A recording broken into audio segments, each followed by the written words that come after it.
Morein, a recent letter by a U.S. business body to the Defense Ministry expressing its reluctance to transfer proprietary technologies, could complicate India's efforts to build a fighter jet locally with technology transfer from abroad.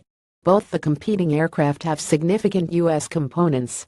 This is a test for the ambitious new Strategic Partnership (SP) model for promoting domestic defense manufacturing, under which multi-billion-dollar deals are about to be initiated.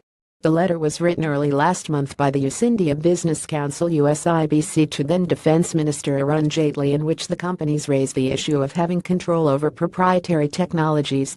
Without real technology transfer, the whole idea of SP will fall apart. We will once again be doing assembling as has been happening for the last 4 decades, one industry official said. In the next couple of months, the Air Force is expected to initiate the process to select a single-engine fighter jet under the SP model, which will be built in India with significant technology transfer.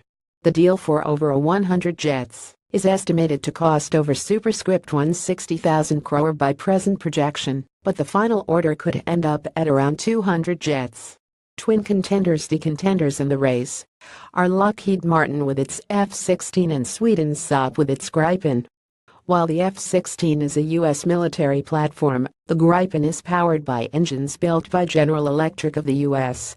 In addition, the same engines have been selected to power the indigenously developed Tejas light combat aircraft, 123 of which have been already ordered by the IF. While Saab has assured full transfer of technology, it would still require U.S. government clearance for transferring specific components. Please wait while comments are loading.